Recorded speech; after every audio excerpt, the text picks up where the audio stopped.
Gentlemen, you are watching the Potsy and Tino show. It's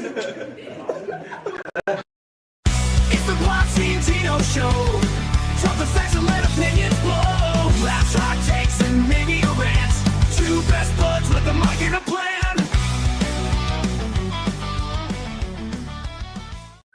Ladies and gentlemen, boys and girls, children of all ages, the Pots and Pans Network brings to you its tag team champions of the world. That's right, the Potsy and Tino show. As always, brought to you by the Pots and Pans Network. Our former theme song was by Adam's House Cats, called The Wrestling Song. It's available on iTunes. I still like giving them the little shout out there, but obviously we have our new theme song called the Potsy and Tino Jones. The two things I'm like, that's still that one's what Roddy is still my all-time favorite. So I was like, I'm like, oh yeah, I like this one. And then the new song started. I'm like, oh yeah, we did have a new thing. So I'm still getting used to it. Yeah, welcome to the 414th episode of the Potsy and Tino show. I missed one. You missed a couple over the 414. Yeah. It's funny because I have never missed one because you've never done the show without me. And I'll miss it next week too. We'll be at the beach.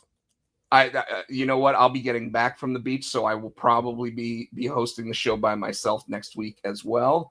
I may see if Junior wants to join since he'll have done his first signing. I may see if Sean Cruz wants to come on because you know. Well, both of those guys have been awesome recently every time they've joined the show. Tino, we always start the show with a little segment called "What's Up with You," and you had some hardship the past 2 weeks or so. Yeah, like I said, I think I told you a couple of Mondays ago, my friend Sylvester passed away.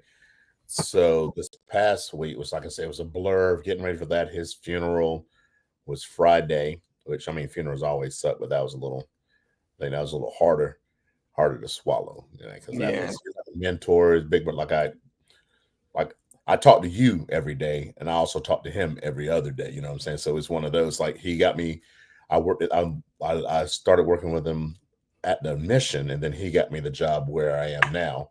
And he was, matter of fact, the position I'm in now. When I came over, he was in that position.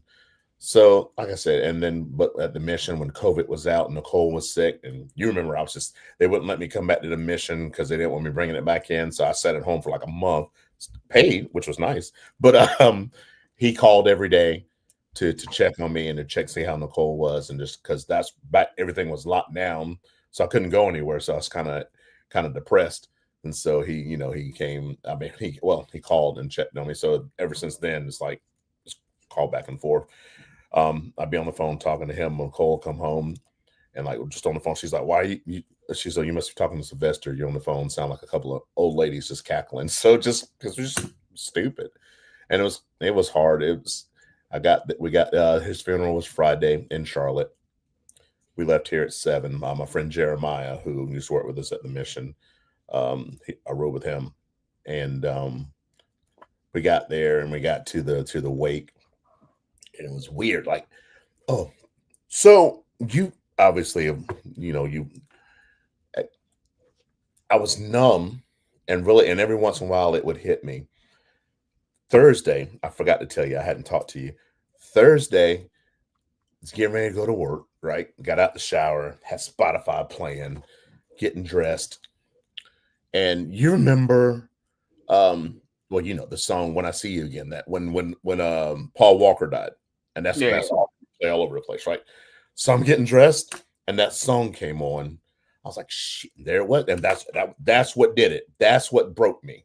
And I just sat there and just sobbed. And it's weird. Like, I was good, and every once in a while, and I hadn't really broke down. And I'm like, I don't know what it was. That song came on, and I just fucking bawled. And Matthew's in the living room. I'm in the room. I'm like, I'm trying not to get too loud because I didn't want him to get upset. Excuse me. I didn't want him to get upset. And so, you know what just happened, don't you? So, on a day podcast. Shut up. And I told him before I came here, I'm about to be on a podcast. Don't What's he in there doing? I don't know what he's doing. He's jumping around.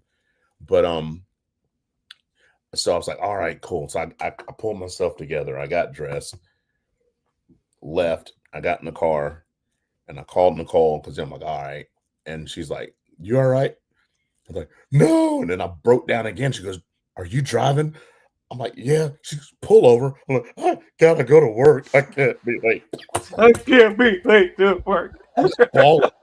And it's funny now, but I'm out of everything, that's what broke me. So then we got, like I said, so fast forward to Friday, we went, and his wife, obviously we were close. So we were all, I know his wife and everything, obviously. So she's sitting on the front row, right? Well, I want to go up there and be like, hey, I'm here, kind of console her. But she's on the front row. So what's in front of her? Open coffin. Yeah. I wasn't ready to see him. Yeah. So I sat back. I know I was there a good 25, 30 minutes just staring at the back of her head like, I need to go up there. I need to go up there and just say, hey, I need to go up there. And finally, Jeremiah's like, you ready? I'm like, no. And so I went up there, and I still went to her and kind of turned my back because I wouldn't look. And I hugged her, and then I started broken down a little bit again. And she got up and she held my hand and she walked me over there. I mean, like I'm a baby, right? And I still wouldn't look. And she's like, it's okay. And I finally looked. I don't know, man. It was just like, it was hard. I didn't, seeing him like that. I hadn't been like that since my grandfather died. Right. And so, and I looked at him, and it was hard. And then those moments are always tough. You find yourself wanting to sit there and like say something smart and say something good in that situation. You find yourself wanting to have the right thing to say, I guess. And I mean, like, I guess when you go up there, like me, like everybody's like, did you say something to the, to the body or whatever? And it's like, well, no, I just looked in, got kind of misty eyed or whatever. And then, you like you're thinking things, but you're, I don't physically say them out loud or anything, but it's, I mean, anytime you see someone that in life you cared about, basically being a stuffed animal, it's tough. You're muted. I think I hit the button by mistake. It's tough now getting to that age, because his birthday was June 3rd. He just turned 59, and I'll be 52 in July. He's 7 years, dude. 7 years older than me. Yeah. I mean, you're getting to that age now, man. I'm like, God bless. Well, I mean, you remember when we had the show when my buddy Mark was on, after our friend Chris passed away, you know what I mean? He was early 40s, or mid 40s. I think it was 2 years ago now. So, I mean, it was 45, right? And like, you never know when it's your time to go. Like my medicine regimen is supposed to keep me going. The exercise I put in every day now. I mean, like, even if I've gone out drinking the night before, I make sure my ass gets up and goes for a walk. Although right now in 94 to 105 degree heat, it's like, why am I doing this? I actually have a little bottle of water about this big that I bring with me. So about halfway around the mile and a half loop that I do, I sit there and I start drinking the water because I'm like, otherwise I'm going to pass out. It's too damn hot. But yeah, I mean, sorry to hear about it. Obviously, I know that Michael has already offered condolences out here too. It is tough. Now, completely changing gears. Mm-hmm. Friday is July 4th. Hell yeah. I know that means you have a day off. We leave Saturday. Yep. I am headed down to Myrtle Beach on Thursday. I'll be down there until probably Sunday. So is it just you, or is it, because I know you guys do family stuff on the 4th, like parents, sisters, other sisters? I'm sure the entire place is just going to be stacked of people, and I'm going to be like, I need to get out of here. You know, like I forgot that Friday was the 4th, so I asked Shane. I was like, are we going to play golf on Friday? And he's like, no, they'll have it open. I mean, like, because but they'll have expensive golf rates because it's a holiday. So we're not going to golf on that day, but I'll see whether or not he wants me to bring my clubs down so we can go either Saturday or Sunday. And depending on, like, I may just leave Monday morning. I don't know. I have to also determine whether or not I've got my trivia game for next week already written before I make the decision of how long I'm going to stay down there or whatever. But I'll be back Monday before the show for this. So you're headed to the beach. You'll be there a week. I'm excited. Yeah. That's just to, like I said, just get away from everything. Nicole comes back Wednesday from New York, so she's still up in New York. She'll be back Wednesday, and then we'll probably, obviously she'll come back. We'll straighten up, do some laundry, and then head down to the beach on Saturday and get my father-in-law and brother-in-law, and then hit the road. Now, we also started a little early tonight, partly because both of us just wanted to have it done, at a reasonable hour. Monday Night Raw was actually playing in, like while we were making the decision to, it's weird. WWE has decided they're taping SmackDown tonight immediately after Raw, so they wanted to have a special start time for Raw, and I guess the Netflix deal gives them that opportunity to do that.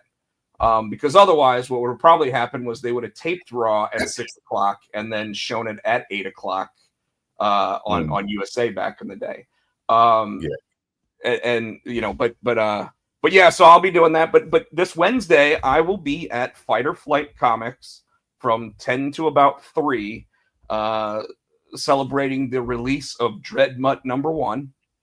We had the actual launch party at Heroes Con last week. You obviously weren't on the show, and I had Junior on with me to talk about his Heroes Con experience. Watching a 370-pound man throw up was wonderful. He said he could drink with me. So tell me what happened. I gotta hear this. So I was like, okay, I'm gonna bring a handle of bourbon with me, because that way anybody that wants to come up to the room or whatever can drink with us, whatever, no big deal. And our buddy Darren came up and had a couple drinks with us Thursday night. I think it was Thursday night. And so it was the night we all got there, and I had already gone out to a bar, had a couple beers with my buddy Russ, waiting for Junior to get into town. And I told this story last week, but you weren't here, so obviously got to tell it again. And Junior, when we got to the room, he was like, why do you keep pouring these pussy little drinks? And I was like, what are you saying? And he's like, come on, man, come on. I thought we were gonna drink tonight. And I'm like, okay. So and here's what's funny. I actually brought cups and everything with me, because the ones that you have in the hotel rooms are never very good. Yeah, they're always the paper ones that fall apart after like drink number 2. And the plastic ones too sometimes. But I brought actual like plastic drink cups. So we were sitting there drinking out of those, and I was pouring decent sized shots, and he was just going, okay. And he was like, and I'm like, well, God, if he's going to down it like that, I have to as well. Right. So I'm sitting there downing shots. He's downing shots. Had y'all eaten? Yes. Okay. Well, I had, and I know he'd had a sandwich or whatever, but like, yes, we'd both eaten, but we were drinking, and we got to where there's only like this much left in the handle. Okay. So you're talking the big, and there's only really just the two of us drinking it, because Darren had brought his own up to the room, and all of us, and we might have been chewing on some gummies or something as well, and Junior all of a sudden goes, well, you just said that I was behind because I didn't go drinking with you earlier, so go ahead and keep. So I poured him this like heavy drink. And he drank about a quarter of this big drink, and all of a sudden he goes, oh, that's the limit. And he gets up and he puts 2 fingers over his mouth and runs to the bathroom. And, No. and Tino, just to give you context, Junior's 6'2", 370 pounds. The next day, I get up, I go to the show, I'm sitting there, and a couple people that I knew were like, "Man, you look pretty rough," and I'm like, "I'm just really tired," and they're like, "Are you hungover?" And I'm like, "No, I think I'm still drunk." But yes, once again, I showed that like the rock hard stomach that just can handle any type of that stuff. I was see the next day. What he was fine for the most part, but I mean, he just kind of moped for a while. Don't do So that yeah, again. had a blast at the show. But this Wednesday, the actual release date of the book, I will be at Fight or Flight Comics in Triangle Town Center, and basically, hopefully everybody there will be able to come out, and or everybody that knows about it will come out, want to support the book. It's a lot of fun. It's another one of those awesome 80s action film style titles that I like to write. So it's going to be a fun time. Anything else up with you? That's it. Looking forward to going to the beach. Come back. Then the following weekend back to Hickory. So I'll be gone. 3 Well, weekends in a and row. that weekend will be a pretty big Yes, of wrestling course it is. weekend because it's Of course it is. SmackDown, Saturday night's main event, the AEW All In Texas, and Evolution 2. All No, of the that's the same. weekend I come back. The following weekend, the weekend after my birthday, because my birthday's the 15th. So we come back the 12th, Saturday. My birthday's the Tuesday, the 15th, and then that weekend I'm going to Hickory. I'll be in town. The weekend of the 15th. Yeah, Gotcha. but I think Okay, that's you too, probably. so maybe you come over for one of those shows. Yeah, maybe. I'll be getting back on the Saturday, so I think that's Saturday night's main event. So maybe was there something Sunday?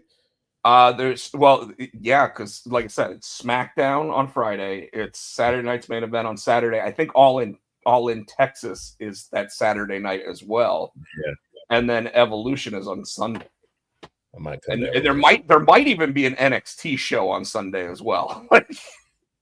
like I don't know. I'm not sure, but I don't think that one's.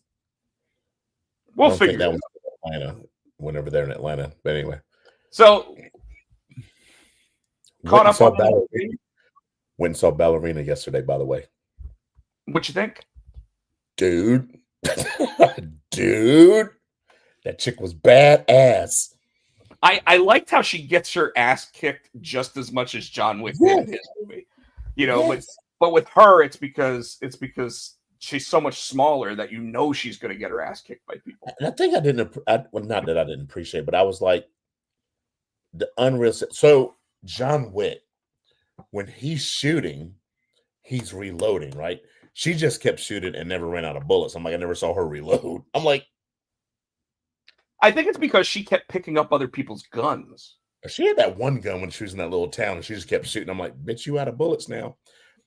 But when they were shooting each other with the flamethrowers, that was, I was like, that was good. So I enjoyed I it. like the fire and ice element of that, where they were in a very wet and cold town, but they had these giant fucking flamethrowers that they were just firing at each other. And you're just waiting for someone's hair to catch on fire. And I like the way they let it be her story. John Wick was in it a little bit, but it was mostly her story. I like that they didn't. We know that it's a John Wick series, but they didn't have him in there to overpower it too much. Yeah, he wasn't a cameo, but he wasn't one of the main characters either.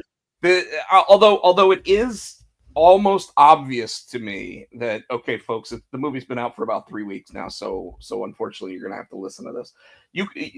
They did massive reshoots to this film, and the reason why was because Stahelski, the guy who runs the John Wick franchise, basically said that he didn't think that all of it lived up to what they expect from a John Wick film, right? So, or anything in that world. So when you see John Wick later in the movie, you can almost tell that was specifically added to the film to just give it give it the more John Wick that it needed.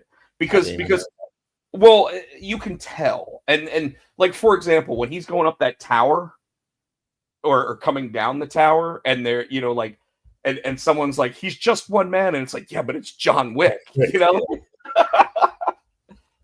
You could just tell that even that scene, they were just like, the film needs more Wick. Yeah. You know, I went obviously saw it with Matthew, and then when they first started, when her and John Wick started fighting, I'm like, and he was whooping her ass. I'm like, come on, you ain't beating John Wick. Matthew just looked at me, started laughing. I'm like, it's true, you're not beating John Wick. Come on. But, yeah, you know, and you could tell that he was doing the classic, like, I don't want to fight you, so he's just like throwing her off.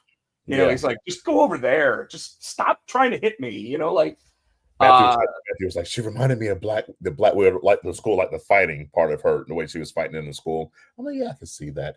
And I liked. I was surprised to see. I didn't know. Oh my God. The rustic aroma means red room, by the way. I didn't know. Reed. I'm a man from Walking Dead. Oh, Norman Reedus. I didn't know he was going to be in it. That was a surprise. I was like, cool. Yeah, and with his character, you know, not to give too much away, but it almost seems like they could totally make a film out of him. Yes, you know, and I kind of felt like that's why his character ended, you know, its arc ended the way that it did. I like that there was no after credit scene. You know, I didn't have to wait till, you know, like through the credits or whatever. I also really liked how crazy that town was. Yes. And how they were all a cult, you know. So I mean, like, it made sense that they could actually be that weird and that crazy. So I really like that. I thought that film was really well done. It was good. So I know what you meant. Why? Yeah, there could be, you know, the way it ended with her. It's the same way they ended one of the John Wicks before. And I was going to say, I keep calling him Daryl because he's Daryl from Walking Dead. Norman Reedus. I can see where I was going to say the same thing. I think they might have a spinoff for him too. Yeah, I feel like he's one of those guys that, like, when you thought he was going to be a villain, it's like, oh man, he's not going to last very long, and then all of a sudden, you know, like, you never see him die. So and obviously in this, I thought he hadn't. Well, remember, in this world, they wear those bulletproof outfits. Yeah. So at any point, he could have been wearing a bulletproof shirt or whatever, and yeah, taking the bullet, but, you know, not lethal. Yeah. You know, so. But no, I enjoyed it. I loved. Good movie.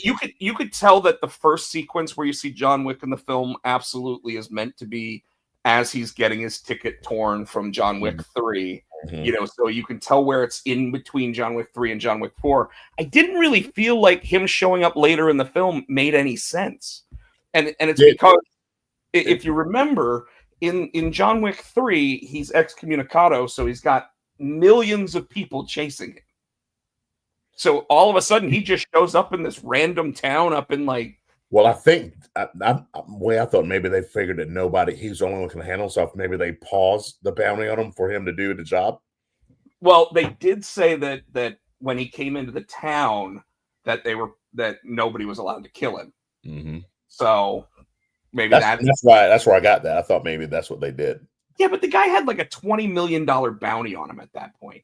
You know, like there's still going to be, it's not the Continental. It's not like he's walking into the hotel and it's like, nope, can't shoot him. And you know, another quick little thing was that it seemed to be very liberal with the rules of the Continental based on my understanding of them. Well, that wasn't the Continental in America. That was the Continental, because I thought the same thing. Continental rules are Continental rules, though. Like no killing in the Continental, and it's supposed to be no violence in the Continental. That's why, except you saw in John Wick 4 when they're in the Osaka Continental, and it's like they just go, fuck it, and they've all got bows and arrows, and they've all got swords, and they all just start killing each other anyway. Yeah. You know, but anyways, I love the film. I definitely feel like it was much better than the Continental TV series on Peacock. It definitely felt more like a John Wick-esque movie in the same world, obviously, but it actually felt like it lived up to the name. Yeah. Weekly, I've been obviously I've been keeping up. I hadn't talked to you 2 weeks. 2 weeks. So I'm obviously keeping up with our show, Poker Face. That it still brings me joy. I think this week's was the last episode. Don't tell me that. Yeah, That's this one coming up. No, the one that happened Friday. No, they come out on Wednesdays. Whatever day. I mean, whatever one was out last week. No. Yeah, it was episode 10, so I think it was the last episode. The one with the gym, right? With Method Man? Yeah. No. It was a great episode. It was. And I like how she finally has like a real life friend. Finally. That's why it can't end. God. I like that David Allen Greer is the landlord that's like cactus lady. That must be a really thirsty cactus. Cracks me up. The cactus lady. That one, and I see you have Ironheart. Matthew and I watched the first 3 episodes. Oh, damn. So I want to talk about that more. I do want to go ahead and say that a couple of these shows aren't out yet. Dexter Resurrection starts July 11th. Star Trek: Strange New Worlds season 3, I think, starts July 12th. Both on Paramount Plus, so keep that in mind. The Bear season 4, I'm gonna have to resubscribe to Hulu. I'm gonna do the Disney Plus Hulu subscription for $10 or whatever, so I can watch, because the entire season 4 of The Bear is out. If you've never watched it, it's the guy from the Iron Claw, Jeremy Allen White, who played Kerry Von Erich in that movie. He plays a one of the top chefs in the country, starting his own restaurant. It's really good, but there's a lot of it's a very anxiety filled series, because it's meant to really make you feel like what it feels like when you're in a very stressful, high intensity environment. But I mean, like, there are some episodes of it that are just incredible. So I want to watch that. But Ironheart. Yes. Now, you want me to start with the good or the bad? Well, I'll start with the bad. All right. Why is it that a girl, woman, whatever you want to call Riri, is in a situation where she has no money and can't get a job, and the Avengers that have just restarted don't want her when she just put in time in Wakanda? But did they say they didn't want her? I don't remember that part in the episode. Well, it's not that they said that they didn't want her. It's that she just doesn't have a job working at, like, Avengers Tower.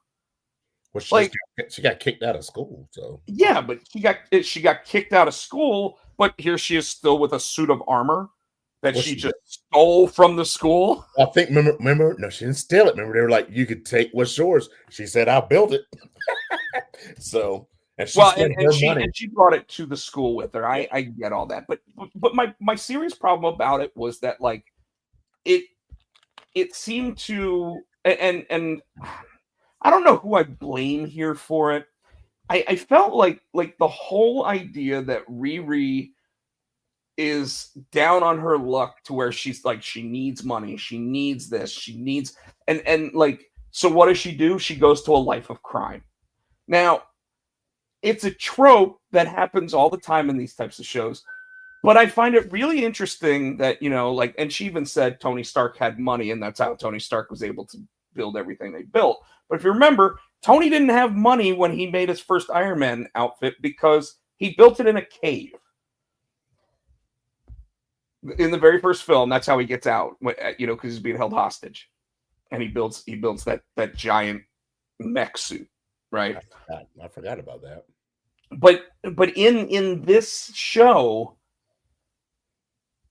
you don't think that she would have gotten a grant from Wakanda, the richest nation in the world?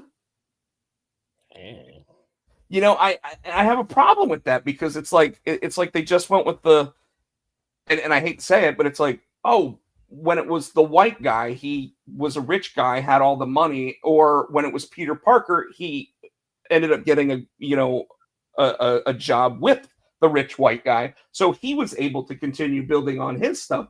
Whereas when it comes to Riri Williams, I think the basic part of the suit, she went to the scrapyard, but I think the stuff that she really needs, like, to make the shit happen, yeah, And two, she's doing it till she gets her money, but also I think it's kind of reverse of the peacemaker, right? The peacemaker is he's a bad guy, but he's trying to do good, and he does it his way, kind of thing. I think she's still doing bad things because she has to right now, but she still has a consciousness. She's still trying to figure out how to stop it. At least her and Natalie are. Well, and I agree with all that. I just felt like they made her purposely down on her luck rather than, with as smart as she was, she would have at least been able to figure something out to get herself in a situation where she had, and she didn't lose the grant, or she goes to the Avengers and, Sam Wilson sits there and says, "Hey, we'll set you up with a lab." But I think that's the point, though, that she had it rough. She's got to overcome these things. I see what you're saying. But she'd already overcome them when she went to Wakanda. Yeah, I don't know why she came back. I'd have stayed there. Wakanda forever. I would have came back. And the part that I guess makes me struggle with why she's in this situation again is because it's also done by Ryan Coogler. So the same guy that did the 2 Black Panther movies. So the continuity wise, he could have put her in a much better situation and just didn't. Now, granted, the overcoming adversity thing is something that they always try to put into these shows. I get it. I don't know. I just felt like it was a cop out because it just feels like it's what they always do. I thought it was a good show. And my man from Hamilton, that motherfucker's on everything here lately. So I'm trying to figure out the hood, who he made a deal with to get those powers. I'm sure it'll come to us. And then I didn't realize her new friend was that was the nice nice twist. Yeah, because I was like, I didn't recognize his name, and Matthew did. Matthew's like, oh, so he said, "See, Dad." I'm like, oh, so he's catching on quicker than I am. Yeah, and folks, they dropped the first 3 episodes all at once, so those have been out now for almost a week. Tomorrow the new episode comes out. Yeah, so we won't get into it too much. I mean, it's a pretty good okay, with that character, and his name's Joe, I believe. Mm-hmm. So I'll just call him Joe for now. Yeah. But no, I enjoyed it. I felt like it was really well done. And it's funny. I'm watching a show now that has been out for 23 years, and I've never watched it before. And in fact, because I like cop procedural things, you would have thought that I would have watched this thing over and over again. And that's The Wire. Did you ever watch The Wire? I haven't. It's on my my watch list thing. So crazy enough, here we are talking about Black Panther and Creed and Ryan Coogler and everything. Yeah. Well, I believe The Wire was where Michael B. Jordan got his start as a 16-year-old kid. And I mean, He looks like a child in this show. Wow. And he plays the young drug dealer Wallace in the show. But Idris Elba also got his start in this show, and it was a very skinny Idris Elba. And listening to him not speak with the British accent is really wild, because some of his movies he doesn't have the accent. I mean, some of his early stuff he doesn't. I think that at this point they just go, "We want you to be Idris Elba in this movie," so he gets to have that accent now. There's a couple of those guys on that show, The Wire, because I was watching something. They were on YouTube. They're like people that you thought were American that weren't, and a couple of those people, another one of those cops on there, he's British or Australian or something, and he's got this English accent. Yeah. I do know that there's one very New York Italian guy in the show, and I don't know what his actual name is, but he's in everything now, and he's always the cop, or he's always the mob boss now. I think that's the one I'm talking about. He's not American. I think I have to go back and look. So this guy has to be straight up New Yorker, because I mean he's always got that New York the show takes place in Baltimore, and this guy is straight up New York. I think that's the. I think you'd be surprised. I think he's like The white bald guy. I'm looking it up now. But He's also in Tulsa King, and he's in a bunch of other stuff. He was in Reacher season 2. The another show that while I'm looking at that you're talking about that's old, and I've never really sat down and watched it, that I'm binge watching now because I needed a laugh with everything that was going on. It's fucking Bernie Mac's show. That show is fucking hilarious, dude. I'm like, what? Did you get to the episode with Triple H? No, I'm binge watching. I'm trying to get there. I know it's coming. Yeah, so I've now watched the entire first season of The Wire, and the way they end that first season, you're almost like, man, they don't even have to do more of this show, and yet they still do. I heard it was good. I've heard it was good. It's like the cop show that really made the gritty cop drama like very popular. Because I mean, it's really one of those shows that, like, back when HBO was just doing like comedies and weird stuff, like it was like their first real major one. And what was interesting was it came out around the same time that The Shield came out on FX, so they both kind of like changed the way that cop dramas were done. Oh damn! Like I said, I've heard nothing but good things about it. I've heard that it was. Do you remember the cop's name in the show? No. So there's Jimmy McNulty, William Rawls, Russell Stringer Bell. These are all the cop names. So Jimmy McNulty's the main character. He's played by Dominic West. Now he might not actually be American. West is English. Yeah. So that makes sense. I do find it funny that Idris Elba in this plays like the drug dealing mob boss guy, or the second in command mob boss guy, and I kind of get the feeling that season 2 he's going to be in charge, and then all of a sudden he went on to play Luther.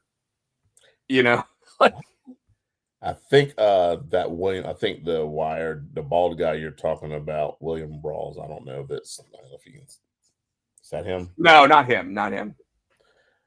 So he's great in it. He plays like they call him the Major, and he's McNulty's boss, and he absolutely can't stand McNulty because McNulty's just that pain in the ass cop that like always wants to go that extra step.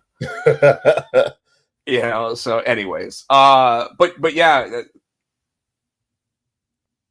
no, Chris Bauer, that guy, by the way, is he was in Heels. He's the one with the big mustache that plays the Hulk Hogan. Yeah.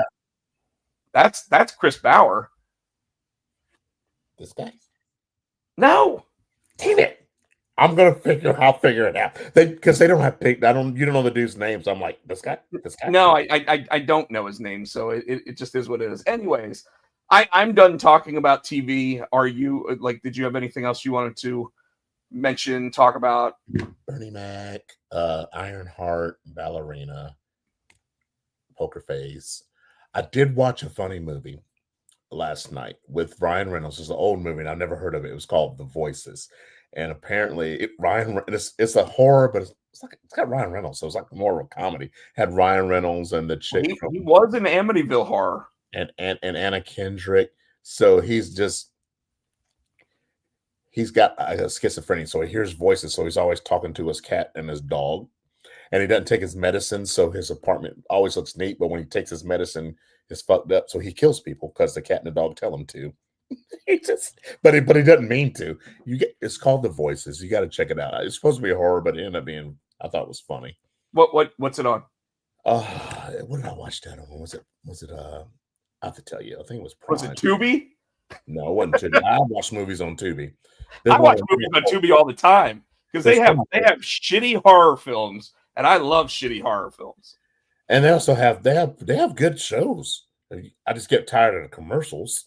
Yeah, I watch shit on Tubi all the time. Well, I've gotten to the point where I think Peacock and my Paramount Plus are the only two that I have that don't have commercials anymore. Like, because the way that they keep raising the prices on these things, I'm gonna stop. Yeah, I don't even shit. And you know what else I'm gonna do? Like tomorrow, I swear I have to do this. I haven't done it yet. I am canceling my TV service.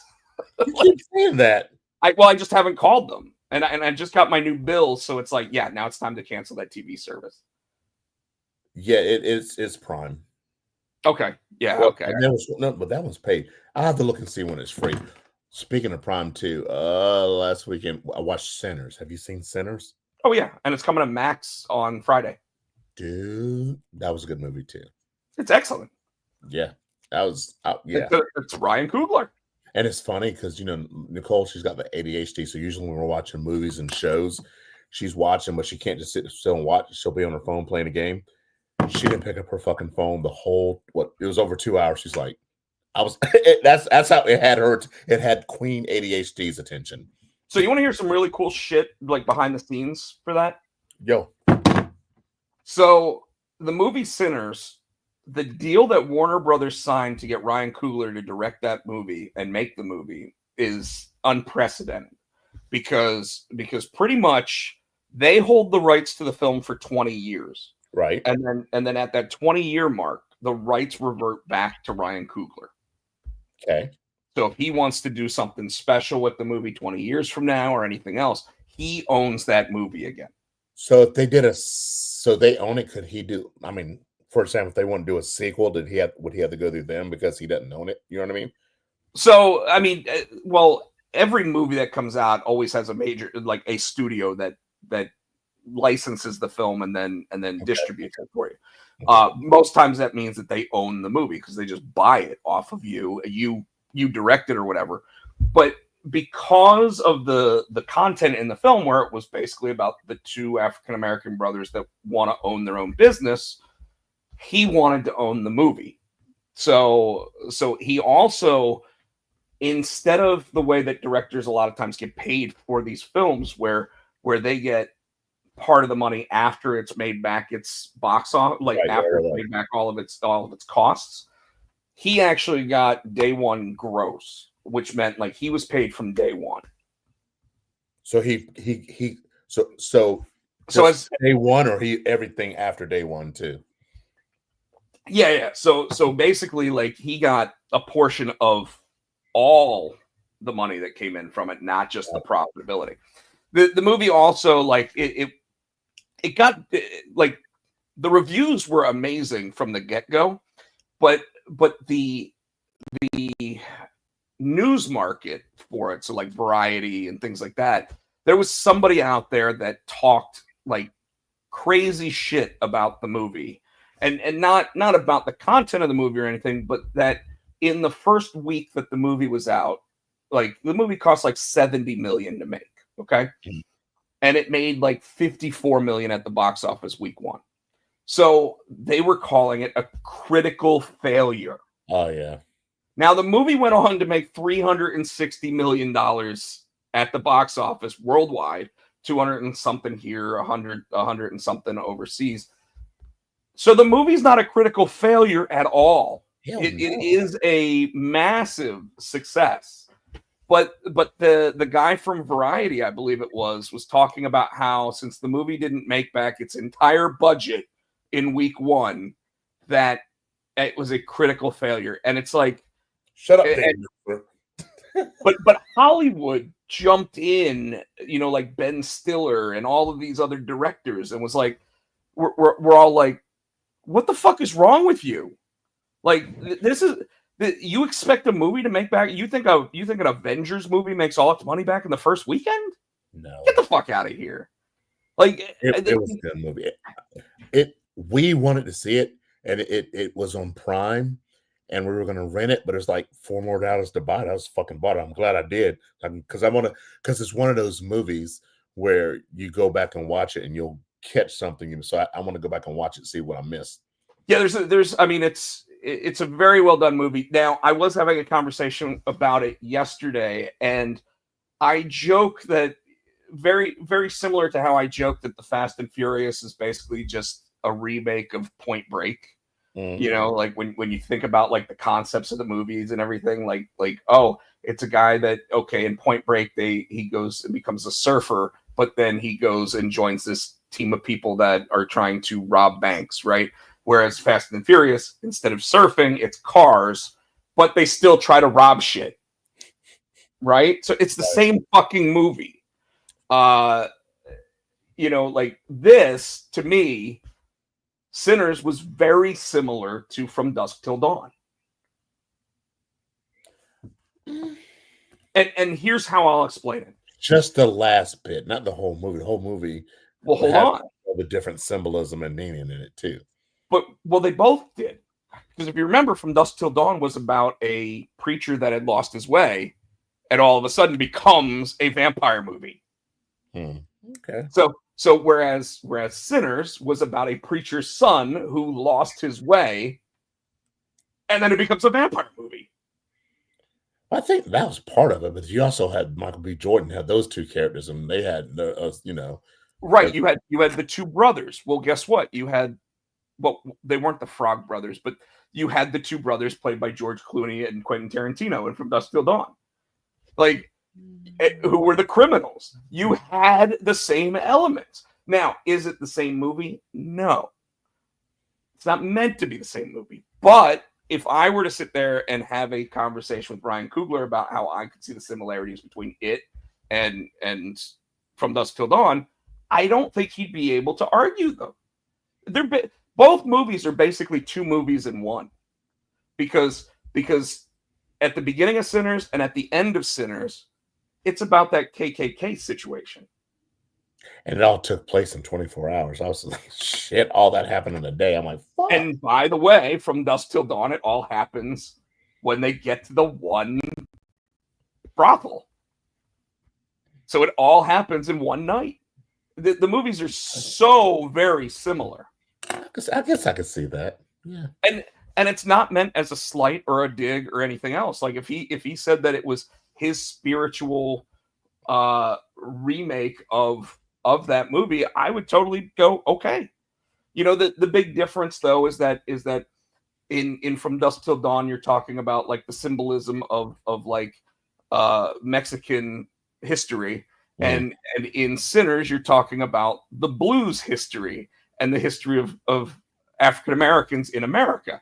So you're getting all of these things that really like make them the same film, but obviously done in two very different ways. And both are excellent films in their own right. Don't, you know, like Right. So, you know, again, it's amazing because you could see so many similarities between the two films, and yet, you know, like they stand on their own. Okay, cool. So again, not meant to be a dig. Yeah, I just never thought about it. Well, you know, I watch a lot of movies, so like if I say something like that, it's because I started digging really deep into it. You know, when we talked about the ballerina and we talked about John Wick, the John Wick films, I can talk to you all day about the symbolism of what certain sequences actually mean. Like in John Wick 4, when he punches out the teeth from the giant German guy and he's being rained on inside the building, that's supposed to be his rebirth and his baptism back into the fire. You know, like, and you don't have to think about it that way, but when you watch them as often as I do, and you're also a writer who likes this type of symbolism being shown in the sequences that you're writing, you start seeing it. You know, you start recognizing it, you start understanding all that. Anyways, we've now talked like 45 minutes on this stuff. Now, granted, it's because we really haven't talked to each other in 2 weeks. So, but I'll turn to say you're going down the rabbit hole of movies. I am. But how about we jump into some pro wrestling from this week? That was interesting. I like that. That was. I mean, it's the type of thing that I could talk about all day long. You know, That's cool. You made me think about it. I'm like, damn, really? Yeah. All right, cool. So I really don't remember too much that happened on Monday Night Raw last week. A lot of the early week stuff just kind of ran together for me. I did watch Dynamite. I did not watch Collision. Dynamite. You know, a lot of people are talking about how good Dynamite's been recently. You know, they finally got to the point where they're going to have Swerve and Ospreay versus the young Cucks, and if I guess they're trying to add the stipulation that if the Young Bucks lose, they lose their EVP status. Obviously, that's storyline only. I don't think that Tony Khan's actually considering taking that away from them. I don't like it. I don't like it. I do, because I think it's kind of like Well, I like the stipulation being added. I don't like the match. oh, the match, yeah. Because if they win, I mean, if they win, they can control some shit and maybe run some shit. It won't last long.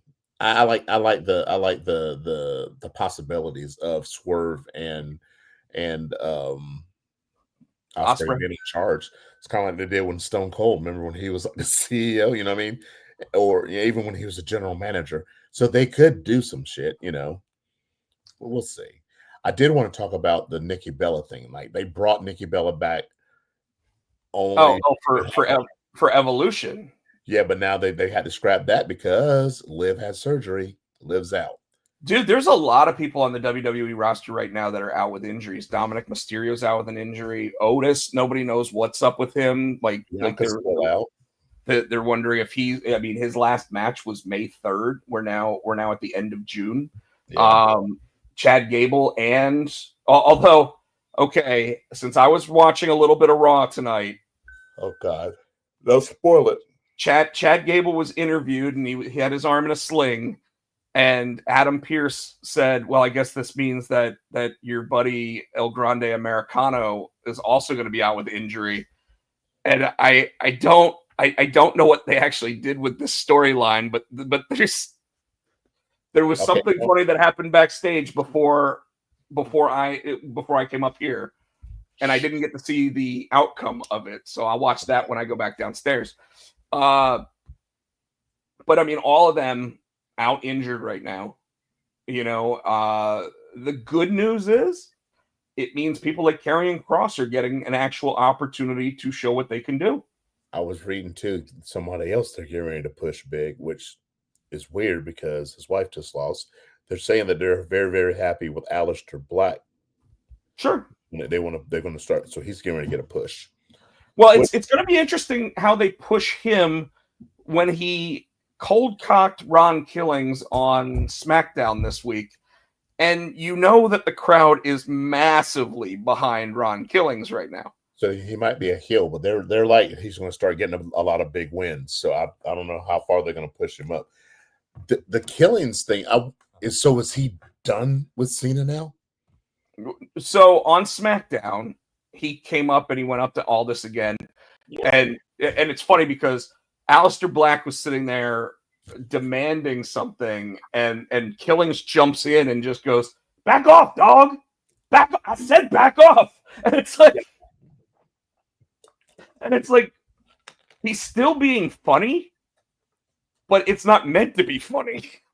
And they're still calling him R-Truth. They go from calling him R-Truth to Ron Killings.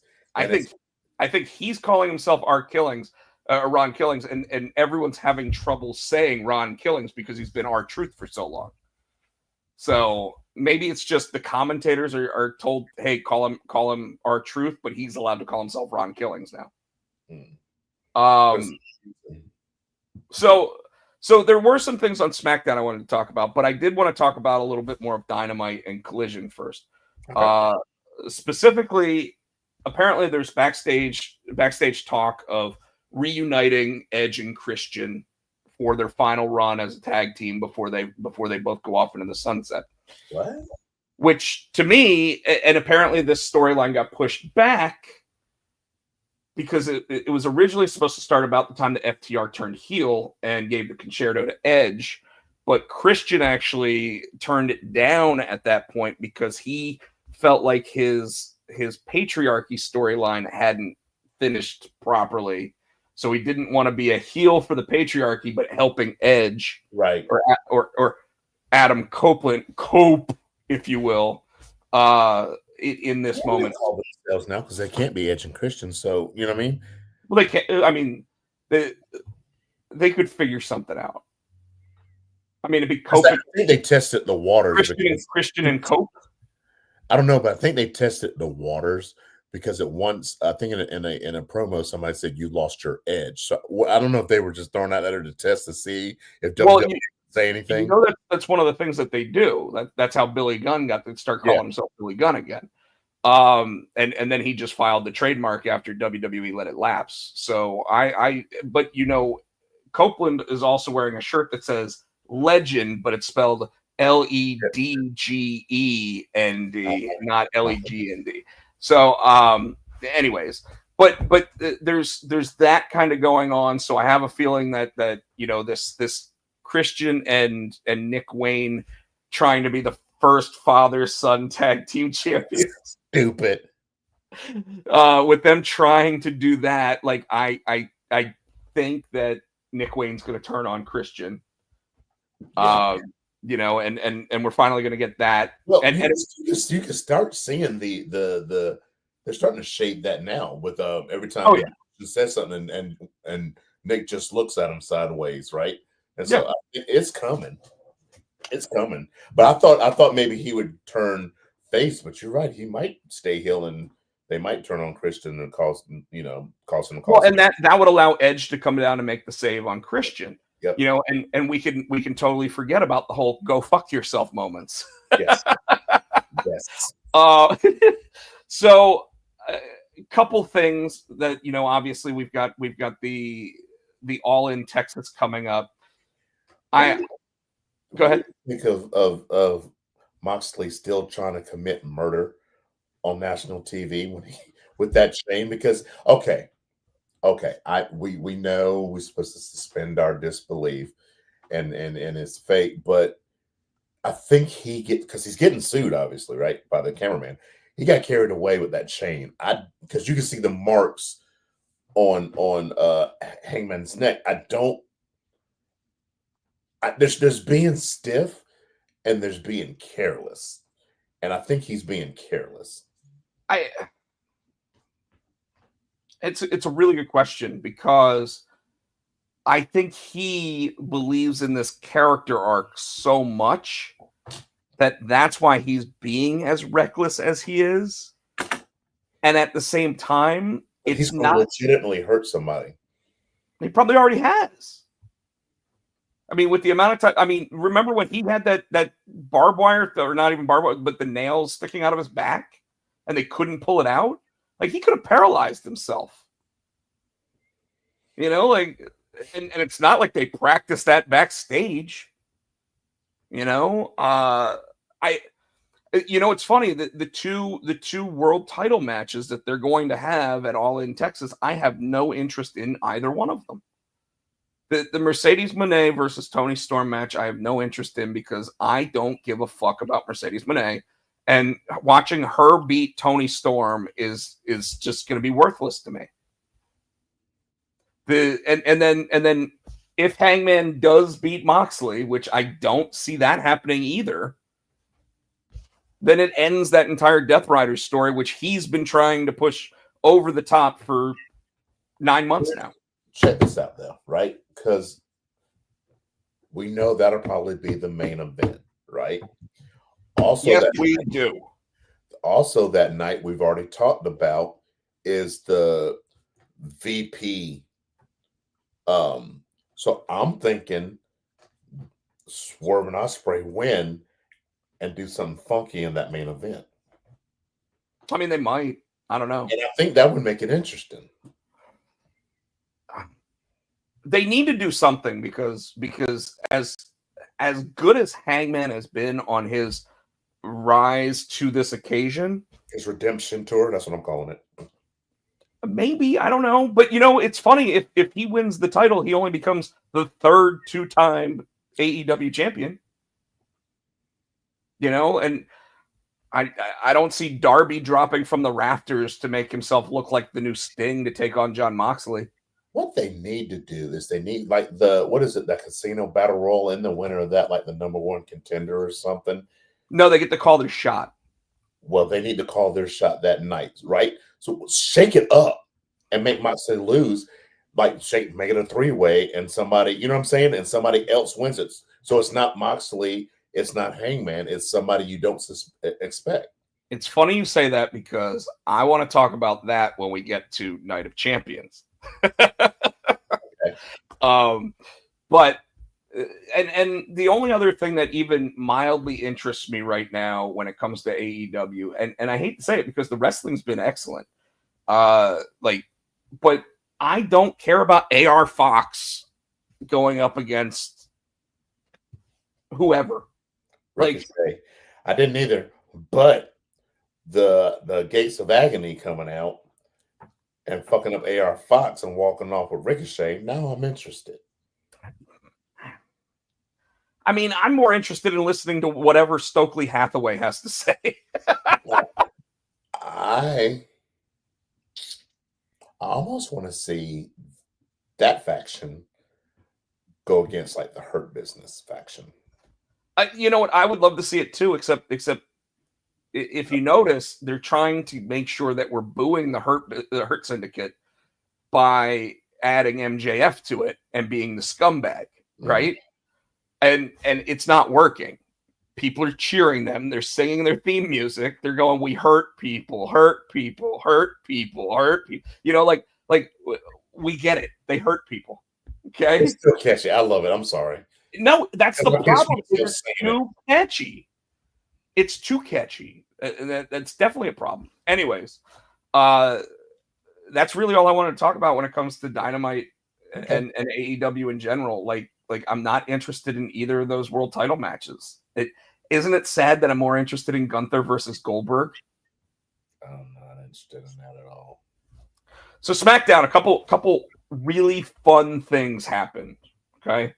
Julia took the title off of Zelina Vega, so Julia's being heel still, but taking the US Women's Championship away from Zelina Vega. You know, Zelina's a good hand, but I never felt that she was a believable United States champion.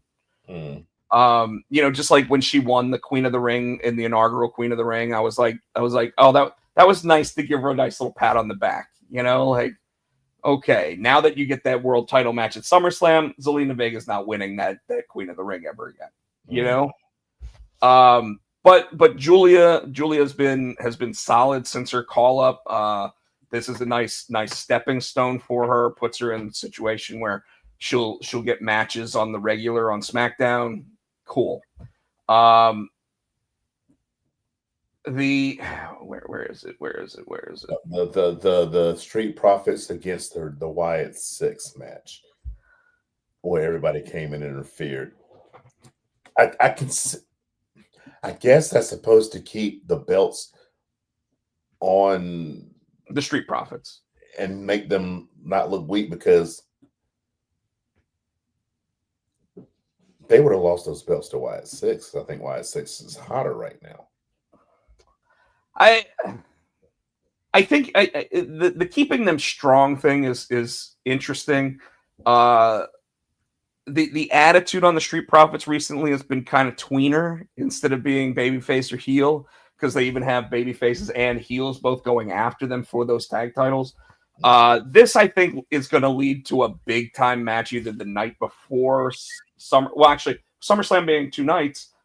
I see it being like a 4-team tag team match at SummerSlam for those tag titles. I mean, like hold them up, and it's kind of like a whoever wins this tournament are the tag team champions. Yeah, I don't see them doing the ladder match thing again, but I do see like a fatal 4-way tag team match. Okay. For the titles. I want to talk about this. Tiffany Stratton asked for it. She got it. And these two beat the fuck out of each other.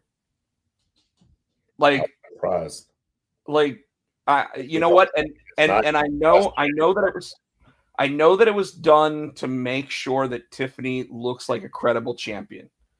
Because a lot of her matches, even her match against Charlotte Flair, even though she won that match, didn't necessarily sell her as the top woman of the division. And this match against Nia Jax, I felt like it did.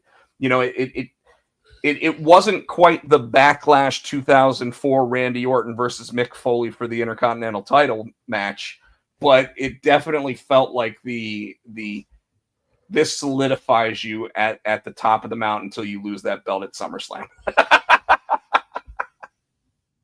Yeah. You know, and unfortunately, I'll get to that too, because obviously we'll talk about the Queen of the Ring here in a minute. But I did want to talk about, before you go on. I just got a question for you. And I just remembered I had it when we were talking about Raw. So are we gonna do with the women's tag team titles over in Raw, kind of what they did on SmackDown now that Yes. Liv's out? We're gonna have Roxanne and Raquel as tag team champion, and Liv's gonna come back pissed off, kind of like they did with Bianca, Naomi, and Jade. Well, I don't know if they'll go that route with it because I don't know if they'll hold the tag titles that long, but it does. So confirmed. They will be allowed to defend those tag titles at Evolution, and it is a spoiler from tonight's Raw because you asked, so I'm going to tell you. They didn't announce what teams they're going against, but it is going to be a fatal 4-way tag team match for the women's titles. But there is an interesting factor to it. You want me to go ahead and just tell you? I mean, they did it in a backstage segment, so they haven't announced the other teams. You're dying to tell me anyway. I am. It's going to be a Raw team, a SmackDown team, and an NXT team all going against them. Yeah. Okay. I'm cool. So I like the stipulation, and in fact, it was basically, hey, why don't you just let new member of the Judgment Day, Roxanne Perez, be her tag team partner? Now that very well could set up Liv Morgan versus Roxanne Perez. You know what would be even better? So I don't know though. So it could be a fatal 4-way. So we said Raw, SmackDown, NXT. Why not let a women tag team from Evolve join in? Or you think there's too soon for Evolve? No. So they've already announced that it's going to be a team from each of those. I know. I'm saying why wouldn't you try to give them? They don't have to win, but give them a rub. Yeah, but Evolve is meant to be. You're not even on NXT yet. Well, they're going back and forth between NXT and Evolve. I know, but you're also talking about the people that have either been there 3 weeks, 3 months, whatever. Kind of like the LFG people. So why not bringing up? Oh no, they wouldn't do that. TNA. I mean, they now could. That I'm back. They could bring in someone from AAA. Oh yeah. But no, they've already announced it's specifically going to be a roster. All right, cool. That was my question about. Do you think so? Obviously, they're on the same wavelength I was, because I was kind of last week when Roxanne helped her beat Rhea, and then she went over there and actually helped Roxanne up and kind of hugged her. I'm like, that's weird from a week ago when you're like, get the fuck away from me. Now all of a sudden you're. So I think they had to hurry and put that together because yeah. You know what? It would have been cooler to me if they kept them as like, no, you're not my chica. Like it would have, and then they finally like the Daniel Bryan and Kane thing where I'm the tag team champion. I was just thinking the same thing. So one last thing I want to talk about from SmackDown before we talk about Night of Champions. CM Punkonomics. I loved it. Produced by one Bobby Roode. So Really? I want to go ahead and give Bobby Roode his credit here.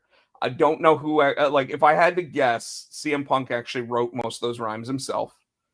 Because I mean, like he was spot on. It didn't even seem like John Cena got to say anything. Well, in Saudi Arabia, it was kind of like because CM Punk had to lay on the table and let him listen to him rip off his pipe bomb. So he kind of John Cena's reaction was great. His faces and everything. I think that's how it was meant to do, and I think it was perfect. It went over really well. I would have liked to have seen John Cena retort, but it kind of seemed like he was just so in shock by it. Because when that fucking music hit, I'm like, what? There's like, I forgot how much I love this. And I'm like, I did too. I like that theme. That was one of his better ones. Well, I loved how it actually said Punkonomics on the. That was funny. He had drug free on his. He had drug free on his hands. He was wearing the Cubs jersey, the Chicago Bulls hat. He had the chain around his neck, and he kept holding it up. The knee braces around his ankles. The knee pads. Yeah. It was excellent. It was a great promo too. You know, like it really gave me those John Cena Rock vibes from like 2008 or whenever 2012, whenever that was. You know, when they went back and forth on like doing the promos the way the other person did them, or breaking it back out, the like, you know, the Dr. Thugonomics for the one. When Rock came out doing yo yo yo and his hat to say yo yo, that was You can see me. You can see me.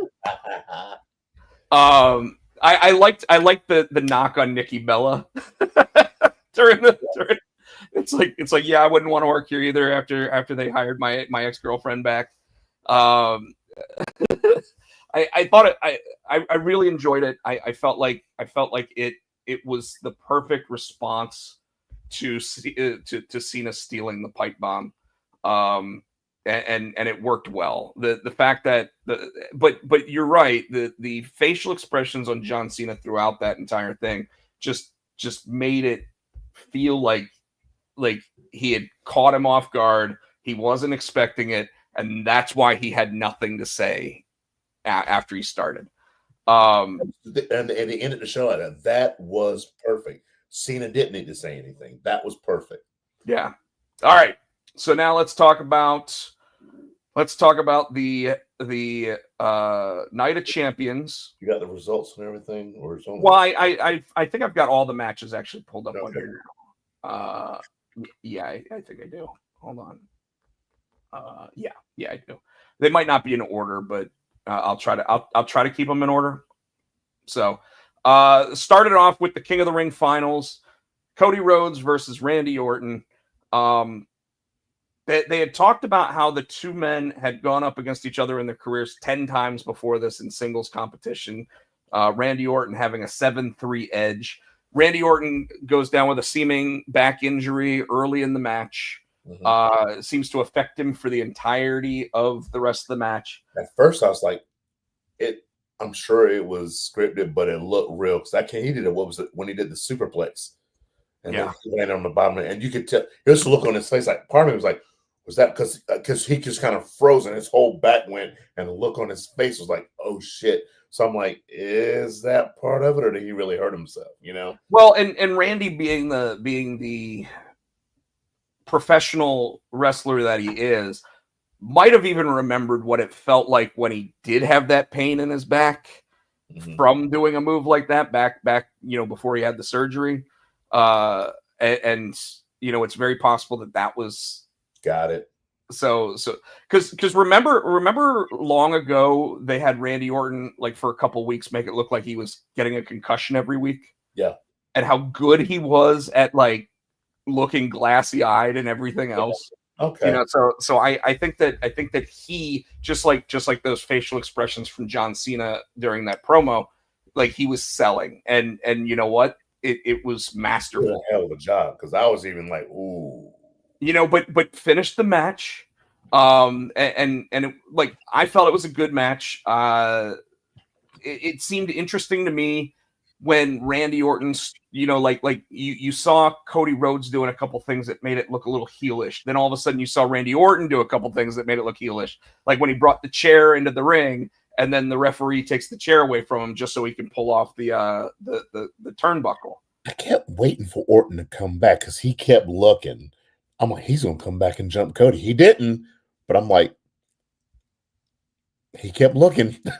I think he's getting to the point now where he's got that moment where he's going, this good guy routine isn't working for me anymore. That was my next question. You think we're about to get a heel Orton? I mean, if we're getting like, I don't even know if we need to have a heel Orton if we have like just an Orton, like Stone Cold still did heel things. He stunned everybody. He stunned women. He stunned men. He stunned ring crew people. Like if Randy Orton just became that all the time, just RKO'd everybody out of just for no reason. Yeah, we're not gonna sit there and go that he's a heel. We're gonna love it. Yeah, you know. Good match.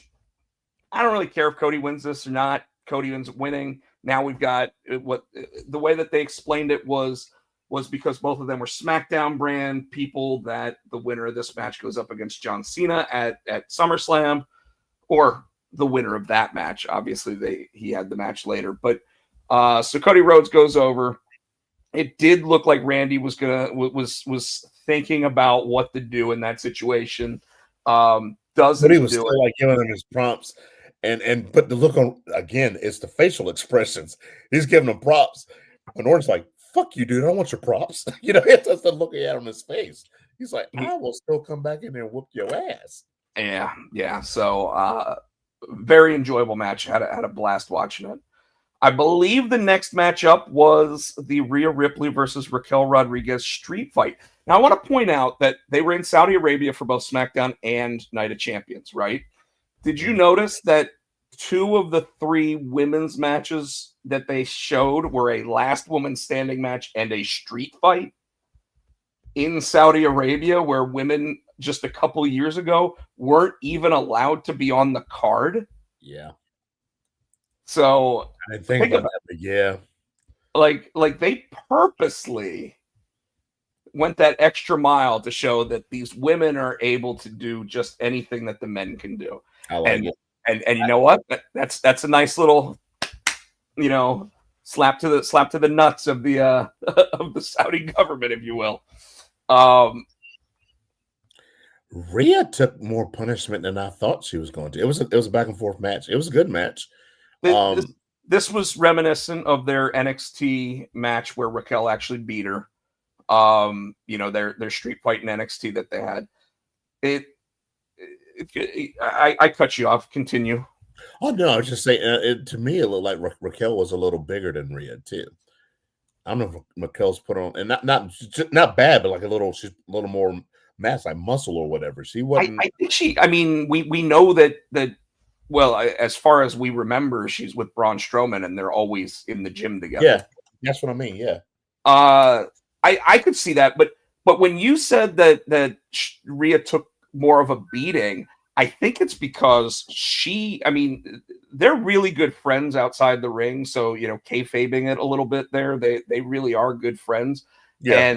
And Raquel really hadn't, since returning from multiple injuries, hasn't really had that great match. And I think Rhea Ripley took it upon herself to sit there and say, we're going to have a great match.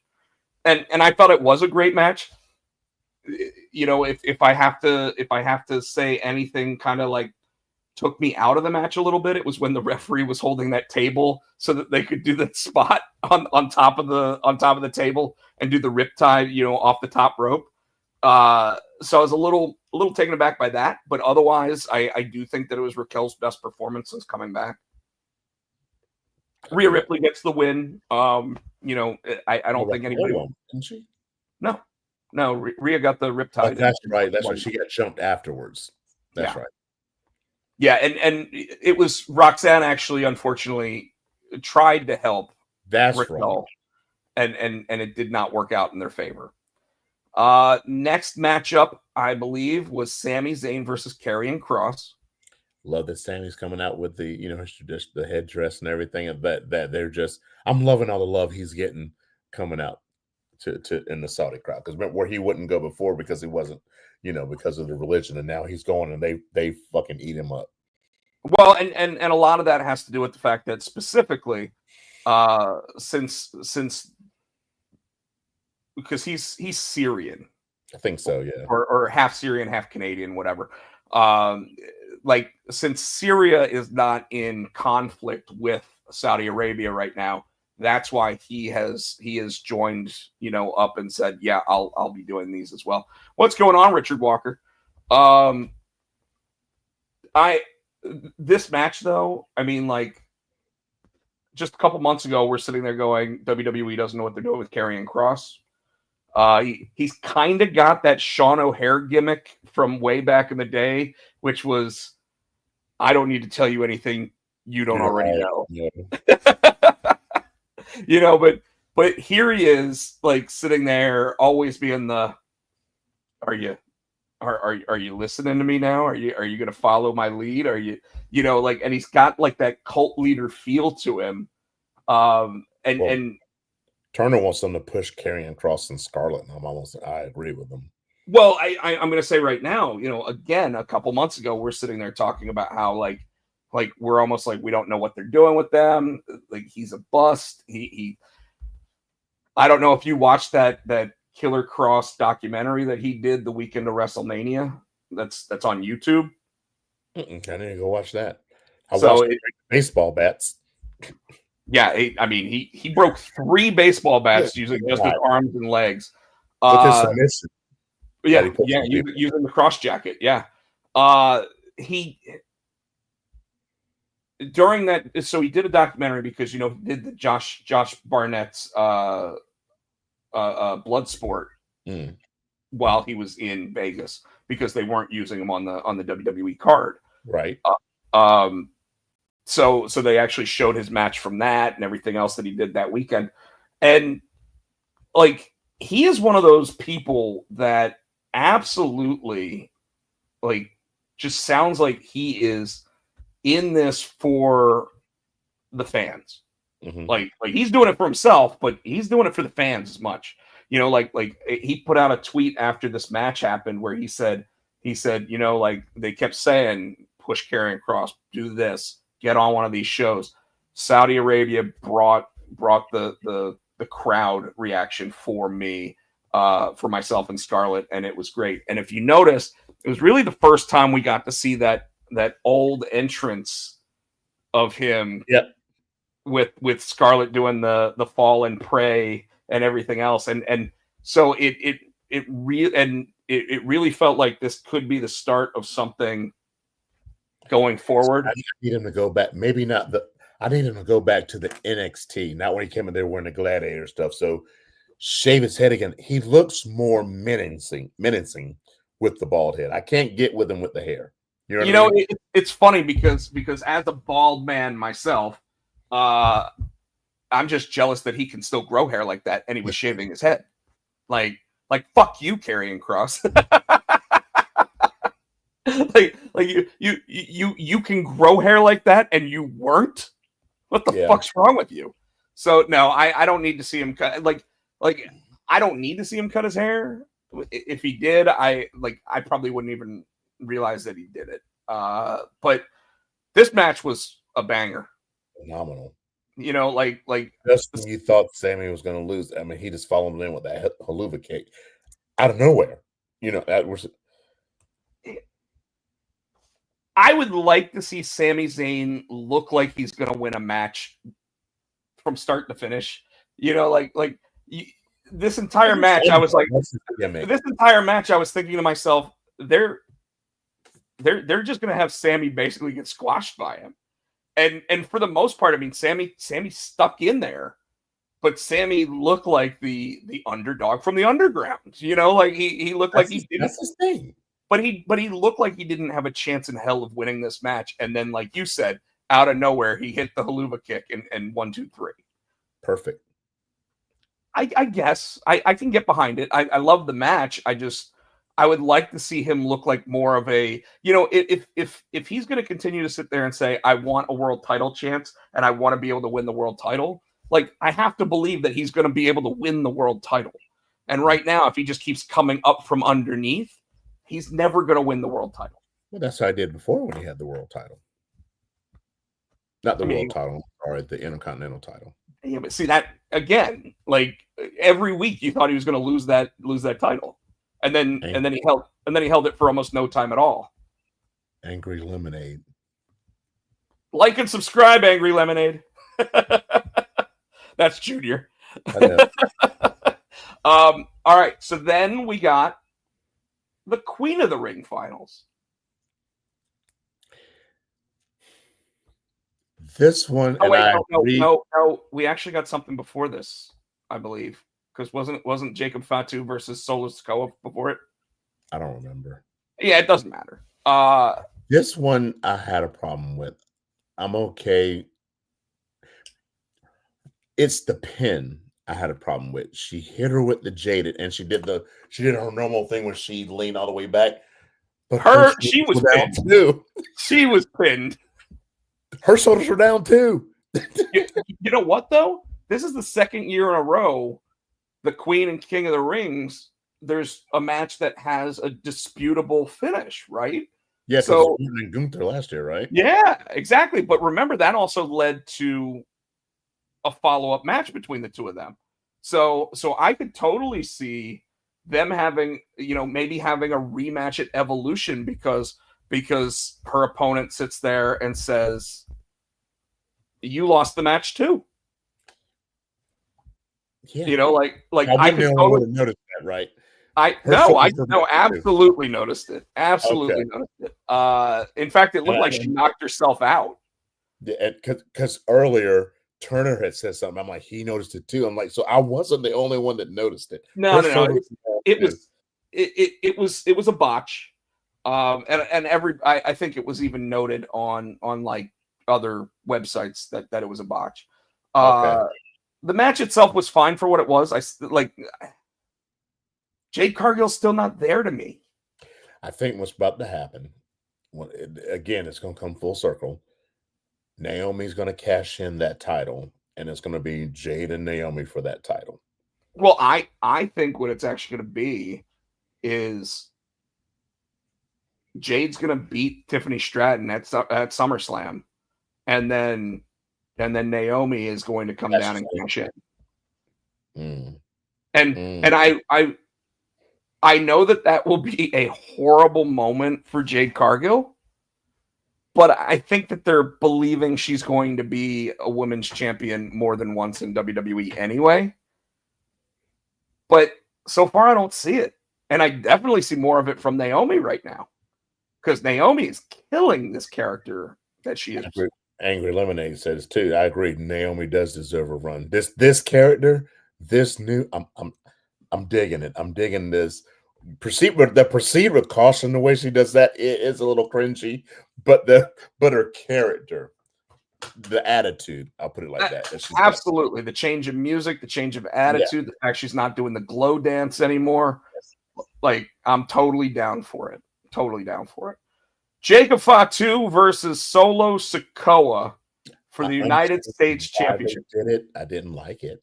I understand why they did it though, because Jacob's my dude, man. That's my dude. Man. I know he'll get it back, and I can see Jacob. He's probably going to be a future world champion. I can see that coming. Well, I hope, but there's so many good people on the roster. You never know who is and who won't at this point. Like we've been saying for years that LA Knight deserves a run with the world title, and yet may never see it. I think with him moving to Raw though, when Seth cashes in, I think him and LA Knight are going to have a meeting for that. But I think LA Knight will hold that world title at least once. It'll be interesting, and I think that he has proven himself to be one of the top guys on the WWE roster and one of the most over guys, even while he's not nuclear like he was. Thomas, please put up what the Angry Lemonade just put. Please put it on the screen.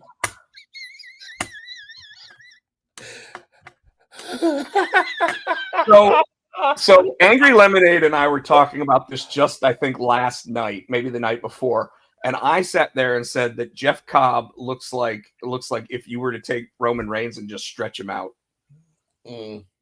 Like, he looks like a fat Roman Reigns. Who do you call the fat Jeff Hardy? Who is it? Or the fat Matt Hardy? Who are you calling that? Oh, that was Matt Menard. You call the fat Matt Hardy. He is a fat Matt Hardy. That shit is hilarious. But yeah, Fata Tonga would be a great name for. And yes, this is the other thing that we ended up saying. Jeff Cobb is literally a potato. Oh, he's just a potato. Yeah. Well, Michael Turner said he's talking about Naomi and the cash-in. He says he can see her being the first woman to lose her cash-in for the title. I don't know. I could see it. I hope not, because with as good as Naomi's been recently, I don't want to see her lose that. There's sometimes like if Charlotte Flair ever wins the Money in the Bank again, then she absolutely should be the first one to lose the cash-in. Mm-hmm. Like the first one to lose the cash-in has to be someone that's like Teflon. Like if Sami Zayn were to win the Money in the Bank and didn't win the title, I'd be pissed off. Yeah. But I would also understand he doesn't need the title. Yeah. You know, I don't think Naomi's the one. I think Naomi's cashing in, and she's gonna win that title. I don't see her. I don't see her it being a waste of a cash in for her. yeah. And now at this point, what the men's has not won like 4 times. It started like Cena was the first one, then it was Damian Sandow, then it was just recently someone else. Austin Theory. Yeah. And he didn't even try for the world title. He went for the Intercontinental because he's a fucking idiot. I really think that they should have option C. You know what? It's a TNA thing. Maybe someone uses that X Division Championship to say option C. I'm going after the NXT title. Oh, and Eliminate says Tiffany Stratton is on borrowed time with Blake Monroe in NXT. I don't think she's going to get pushed anytime soon, though. Oh, Monroe's being pushed. And not to the main roster is what I'm saying. I think she'll be down there for 6 months at least. I kind of agree, and I disagree with Angry Lemonade on this one. The idea that someone's going to push Tiffany Stratton out, I like. If you're saying it's because there's just a different Barbie doll there, they are different styles. I will say that Blake Monroe is probably a better overall wrestler than Tiffany Stratton, but Tiffany Stratton has something that not many wrestlers have. And Alexa Bliss has it. She has it. Mandy Rose had it. That's what I'm saying. Tiffany Stratton was the next coming to Mandy Rose. Remember we talked about that. Yes, Tiffany Stratton, I would absolutely say is, and you know what? Blake Monroe very well could be the next Mandy Rose. You know, but Mandy Rose had to get there. Yep. And I think just the natural gymnastic ability that Tiffany Stratton has put her there at a very early time. Yeah. You know, and so it's tough to say. It'd be one of those things, Junior, where I would probably say that you don't put them on the same brand. No. You know, but at the same time, like Blake Monroe is a better looking Charlotte Flair. Well, he just said he's saying Blake Monroe is a better version of Tiffany Stratton. I don't think so. In fact, their body styles are different. Like at this point, Tiffany Stratton's starting to look more like a Natty. You know, she's got a little thickness to her. Mandy Rose didn't. Mandy Rose was very, very tightened up. What did he say? Best thing about Mandy Rose is she sends nudes. I think Chris Barrett just stole Angry Lemonade's handle. The comments of Angry Lemonade does not represent the Potsy and Tino show. You get kicked off the air. Although apparently on OnlyFans, both Elena Black and Mandy Sachs had a photo shoot together. So I did not subscribe. Have not seen the photos. Sure you haven't. No, I haven't. Dude, you know that me. I like if I find those, the first thing I do is I send them to you. That's I'm surprised. I remember one time. What was it? It was back when I still had Twitter, and you were sending me. It was a damn Charlotte Flair one, and my dumb ass is on the couch with Nicole, and I opened it up like, what the fuck? He said, "You all right?" I'm like, "Yeah." Like, you son of a bitch. All right, let's reel it back in. There's one more match to talk about from Night of Champions. Oh, we didn't. So Jacob lost. Oh yeah, you're right. We didn't. We didn't talk about it. So we also got we got so we have Fata Tonga, and now we also have Tala Tonga. And I had to do that because I forgot my damn self that Hikalea Tonga and Tala, they're brothers in real life because they're Haku's kids. Yeah, if they don't call him Tala Tonga, I don't know what they're thinking. Because all three of them, it was Tama. Where is? Yeah. He got hurt. He got hurt. Like Okay. he tore like a pec or something. Okay. Maybe it was a knee injury. Okay. Because if you remember, Tonga Loa, we hadn't seen him since War Games. Yep. And then I think it was just a couple weeks later that Tama Tonga went down with an injury. Yeah. So hopefully he'll be back soon. Then they have all the Tongans and then Solo Sikoa. So Solo's the new champion. I kind of thought that Jimmy would come out and help him. Well, he did after the match. Yeah. You know what? I gotta say it. I was like, what the fuck is up with Jimmy Uso? Like why is the oldest Uso the one that gets shit on the most? I don't know. Like, and Angry Lemonade and I were talking about this the other night, and he said, well, it's probably all the DUIs and drug arrests and everything. And I said, no, Jay has those too. Like they've both been pulled over multiple times for that stuff. I'll get your friend. What? Get your friend.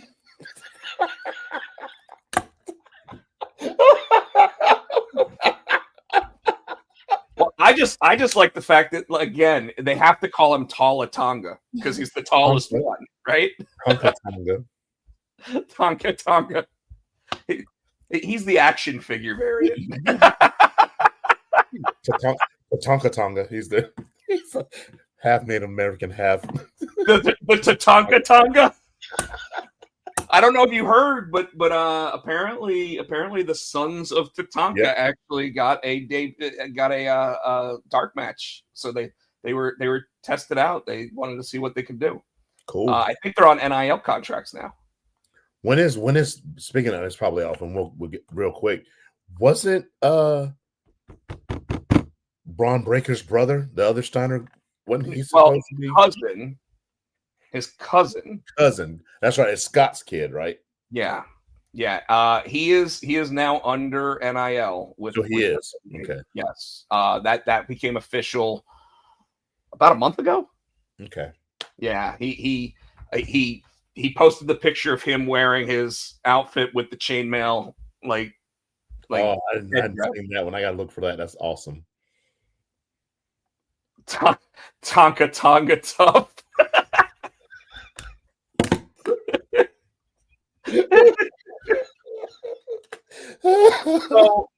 So just when you thought that there was no bloodline left, there really is a brand new bloodline. And at this point, only one of them is related to the Usos. Oh, yeah. Solo's the only one. Unless Jimmy comes back, they finally give him a break. So Hikulea debuted, and like I said, my joking name for him is Tala Tonga. It fits though, like I hope they don't give him like HK Tonga or something like. No, they named him. They named him. He's something. It's something Tonga. Did they actually? So he's official now. Yeah, they gave him a name at the pay-per-view. No, they didn't. They said he's the brother of the Tongas. They also said and I forget they said something Tonga. No, he's named.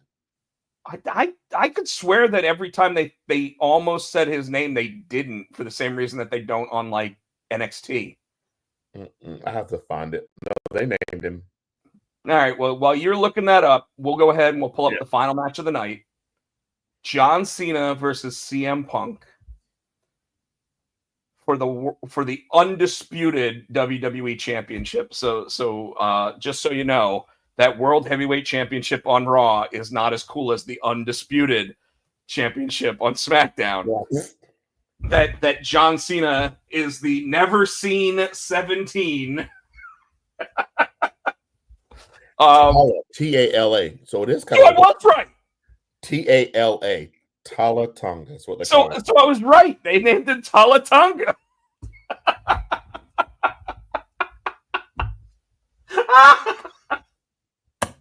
Oh, it's classic. I just got that. I guess Tala. He's a Tala Tonga. He's the tallest Tonga. Yep. So, what did you think of this match?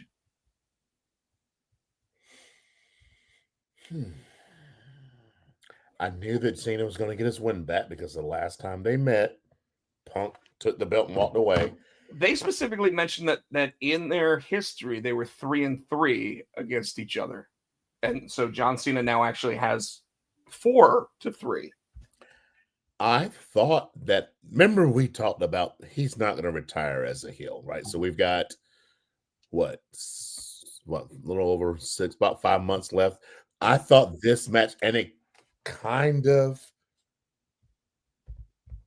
hinted that he might, because when they all jumped in, he helped them. When they tried to do the cash in, when Seth tried to do the cash in, and he was helping them fight everybody off. And then they hugged and he tried to kick him in the nuts. But I think there was a hint of that Cena.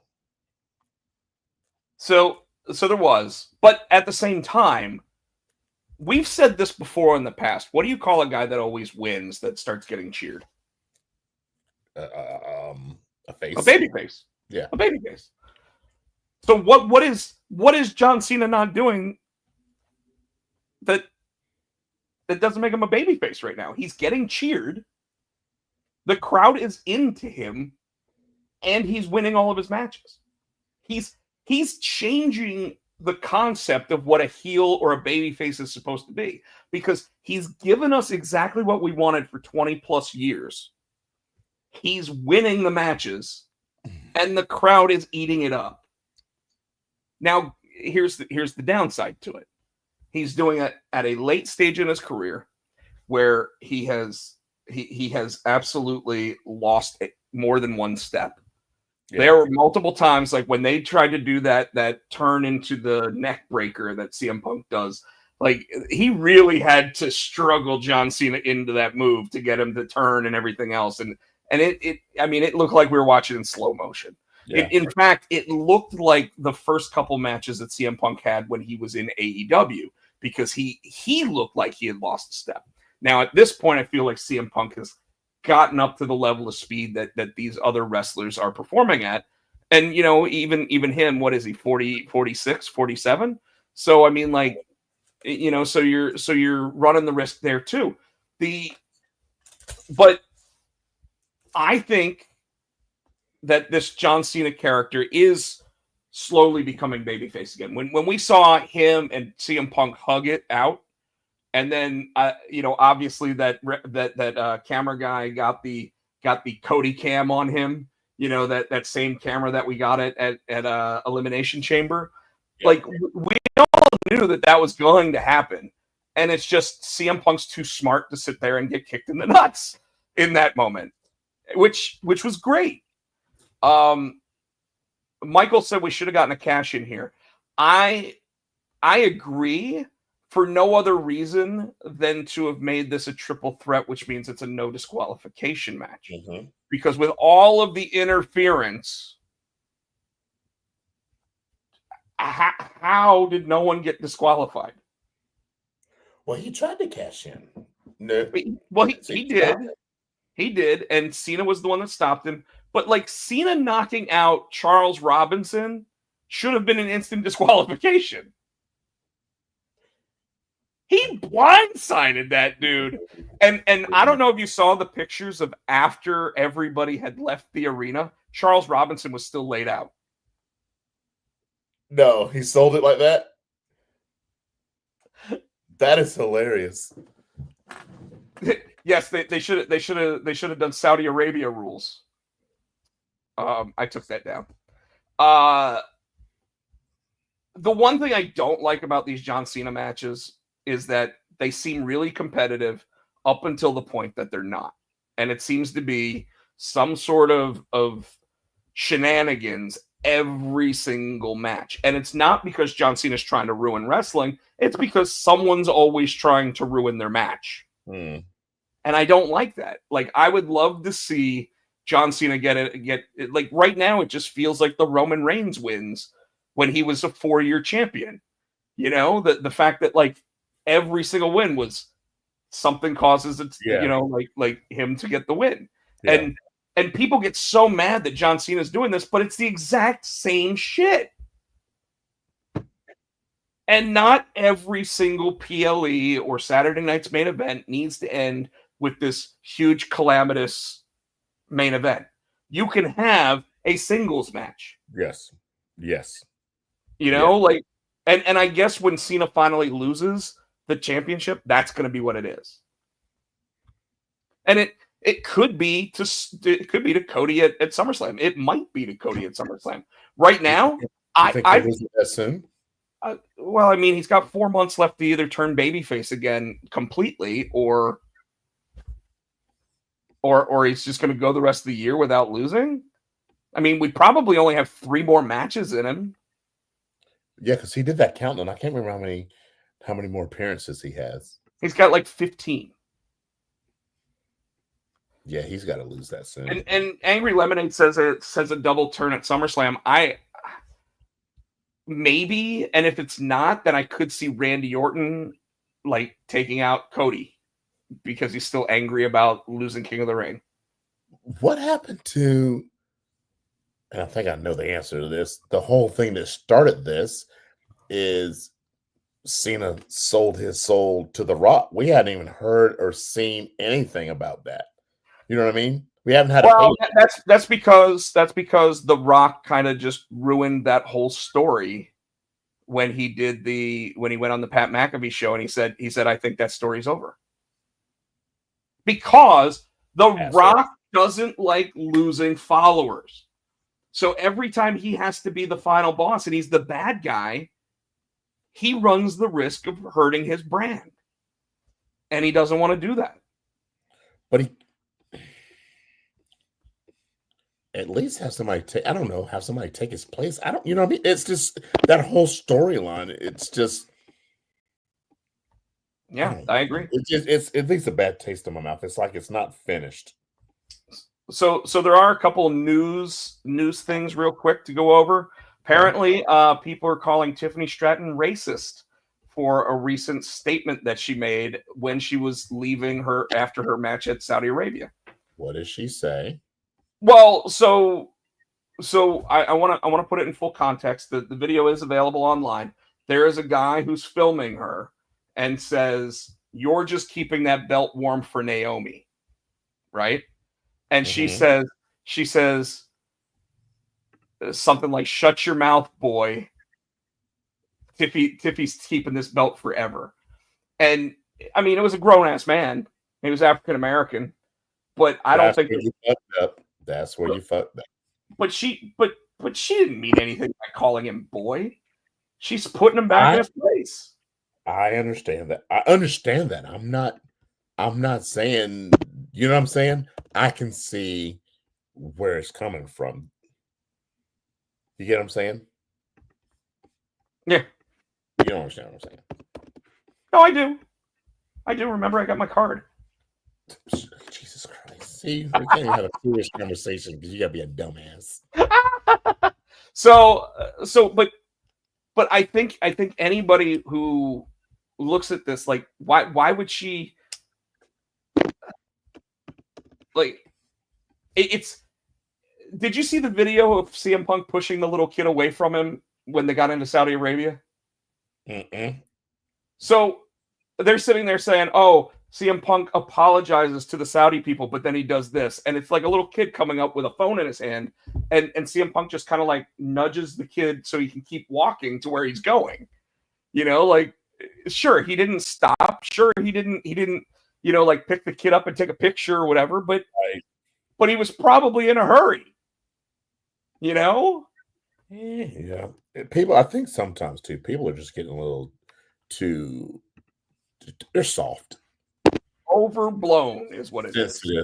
Oversensitive. Yes, and people definitely are that. The other piece of news that I've got, Ric Flair's having surgery.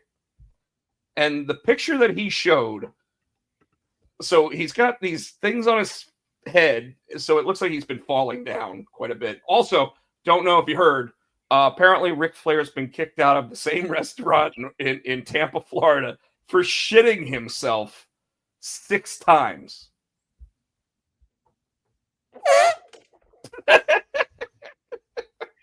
Because he's so drunk, or Yes. Apparently he is back to getting belligerent. that's sad. I thought he cleaned himself up. No, SAFT soft. dude, he had never stopped. So he even said, like, when he did the Steve Austin podcast, that he never gave up drinking. He said it's all about moderation, and it's like, sure it is, Rick. You don't know the word, like I'm surprised you even knew how to say the word, let alone spell it. He cleans himself up every night after he shits himself. Well, he went on to Twitter and actually said the rumors of Ric Flair defecating on himself were incorrect. And I don't know if it was someone stole his account, but they basically said that it wasn't shit. It was Yes. It was The fuck are you doing in a bar? Ew. All I know is that from what I saw on our Facebook group, the wrestling group, that someone had posted a tweet that he said it was a different substance, a different fluid. Well, a fluid instead of a solid. Yeah, it's a different fluid. Yeah, Rob, you can just kick off. All I did was go. I mean, the president can go like this. It's time to wrap this show up. It's been over 2 hours. So anyway, Ric Flair having surgery. Apparently, like one of the pictures looked like his stomach has like bolts across it. So I don't know what. Probably I don't his know. Damn liver or his kidney. Maybe. Yeah. Anyways, so good luck to the Nate with a surgery coming up, or if he already had the surgery. Obviously we already talked about a lot of the other injuries in wrestling right now with Liv Morgan, which caused a huge turmoil for the Evolution match, because I think it was going to be the Bellas versus them. Nikki and Liv. I don't think it's going to be. No, I think it was going to be a tag team match. Oh. Now, it could have been Nikki and another female on the roster. I don't know, but I think that they were going to try to get Brie back for it. Yeah. So now it looks like they're going to bring in Trish Stratus, maybe Lita.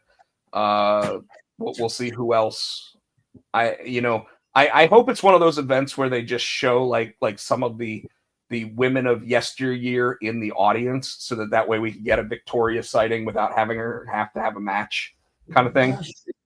That'd be cool. So yeah, that's pretty much all I got now, Tino. I don't really have anything else. Let's do it. So why don't you go ahead and have everybody tell everybody what. I don't have many. I'm on Blue Sky. I'm on Insta, SC Tino. You can find me on TikTok, Tino All Gray Music. You can find us on X, we're Potsy and Tino. Facebook, we're the Potsy and Tino Show. We're here each and every week right here on the Pots and Pan Network. Please, I am here every week. Well, you're not going to be here next week. You already said that. Fuck you, bald bastard. So give us a thumbs up, like our shit, buy our shit. We want to say thank you guys for checking us out here in each and every week. We really do love you guys. We do love that you guys participate and play along and stick around for our foolishness, because we have fun together. I needed this tonight. I hadn't, so it was fun to be able to talk to Rob again and have a good time and hang out. I do also want to go ahead and say that Junior from Angry Lemonade will be signing Dreadmutt #1 at Nirvana Comics in Tennessee. So he will be there Wednesday. Don't know what time. They didn't post what time. I didn't see. So check out Angry Lemonade or Drawn by Junior on Instagram for information about that. He might have just posted it. Michael, I will be at Fight or Flight. Oh, wow, you're doing an all day thing. I will be at Fight or Flight in Raleigh, North Carolina, Wednesday from 10 to 3. Unfortunately, I've got trivia that night, so I can only be there till 3 o'clock. But as long as I don't have a nail in my tire again, I will be there 10 to 3 on Wednesday. Folks, you can catch me on all the socials at either Potchak, Rob Potchak, or Rob Potsy Potchak. And with that, want to go ahead and just like Michael Turner said, I thought it was a great show, and 99 Jones. So with that, I'm going to let our theme song take us out. And if you haven't listened to the whole thing, give it a listen. It's a fun one. So, folks, by the way, I want to thank Junior for actually helping me figure out how to do that. So that's how we ended up making our theme song for this show. And I'll be back next week. Tino apparently won't. So I'll try to be on right at 8 o'clock. So see you guys then. Have a wonderful 4th of July. We'll see you next time. Love you guys. Love ya.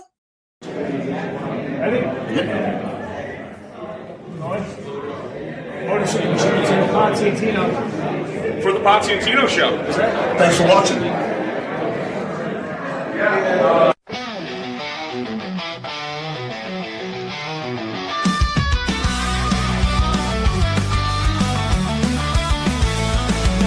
Monday night, it's time to go. Turn on the screen with the good times shows. Wrestling life and who knows what. If it's cool or weird, they're talking it up. It's the Potsy and Tino show. Drop the facts and let opinions blow. Laughs, hot takes, and maybe a rant. Two best buds with a mic and a plan. From the square circle to the comic racks, they're throwing chairs and spitting facts like they had 8. They'll likely be late. Grab a drink and speculate. It's the Potsy and Tino show. Drop up the facts and let opinions blow. Laughs, hot takes, and maybe a rant. Two best buds with a mic and a plan.